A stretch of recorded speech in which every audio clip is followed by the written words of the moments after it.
Swami ji mobile को देखते वक्त गर्दन आगे की ओर झुकती है, कंधे आगे की तरफ झुक जाते हैं। अब 2 घंटे तक लगातार स्क्रीन के सामने अगर कोई बैठा है तो गर्दन और कंधों दोनों में तनाव काफ़ी बढ़ जाता है। जबकि 3 से 4 घंटे तक अगर गलत पोस्चर में कोई बैठा है तो उसको टेक्स्ट नेक सिंड्रोम होने का खतरा बढ़ जाता है। अब इससे पूरी रीढ़ पर भी स्वामी जी बुरा असर पड़ रहा होता है। तो जरा पहले स्वामी जी अब जरा बैकबोन पे थोड़ा सा काम करते हैं ताकि बैकबोन मजबूत रहे और फिर पूरे शरीर का जो सिस्टम है वो भी मजबूत रहे।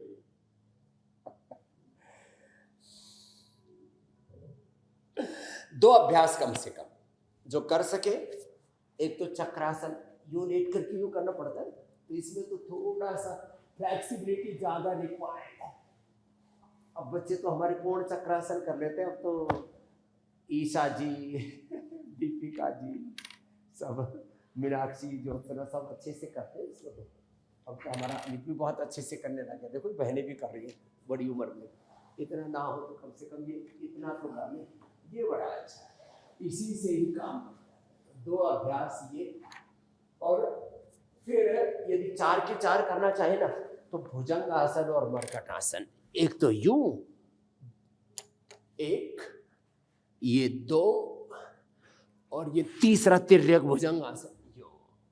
3 भुजंगासन के अभ्यास, यो ऐसे होले होले। अब जिनको एक बार प्रॉब्लम हो जाती है ना, फिर उनसे तो ऐसे करने में बड़ी मशक्कत करनी पड़ती है। फिर 3 अभ्यास, पैर मोड़ के जो, तो आज के बाद गर्दन में कोई तकलीफ नहीं होगी, कमर में कोई तकलीफ नहीं होगी।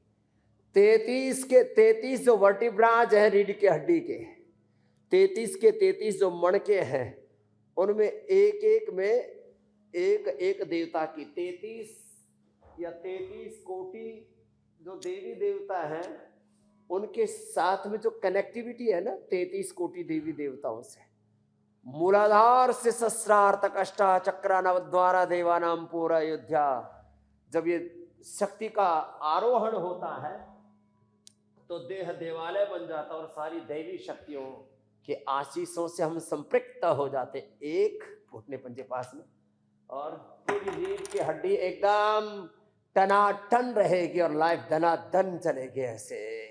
नहीं तो जिंदगी ठहर सी गई है। जब रीढ़ की हड्डी में गड़बड़ हो जाती है ना, तो फिर अभी हमारे यहाँ जो थेरापी के अंदर एक है हमारे पंडित जी, वो फेरे करवा रहे थे। फेरे के चक्कर में उनको ऐसे चक्कर आए कि उठा करके हॉस्पिटल ले जाना पड़ गया। क्यों? सर्वाइकल स्पॉन्डिलोसिस हो गया, पंडित जी को चक्कर आ गए और हॉस्पिटल में भर्ती कर दिया, हजारों रुपए का बिल बन गया। बाद में बताया कि तो वर्टिगो की प्रॉब्लम थी, सर्वाइकल स्पॉन्डिलोसिस की प्रॉब्लम थी, चक्कर आ गए, ऐसे गिर गए। तो ये अब चक्कर खा के कोई नहीं गिरेगा, बहुत जरूरी है।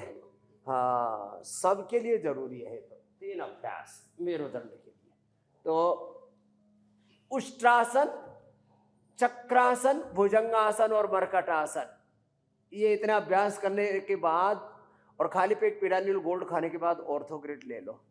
लहसुन बहुत अच्छा है, खाली पेट जो लहसुन लेते हो तो। अब जैन परंपरा में, वैष्णव परंपरा में बहुत से नहीं लेते लहसुन, तो एलोवेरा ले ले। एलोवेरा, गिलोय, पारिजात, निर्गुंडी, सहजना, कोई भी एक रस पी लो।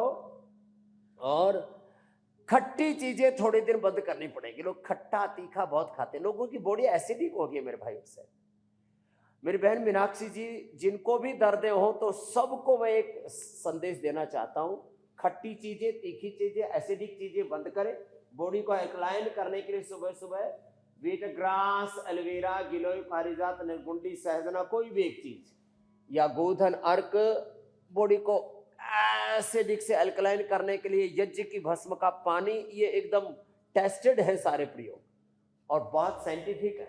और फिर एक है यज्ञ की भस्म, फिर ये सुबह सुबह लहसुन का भी प्रयोग बड़ा अच्छा होता है।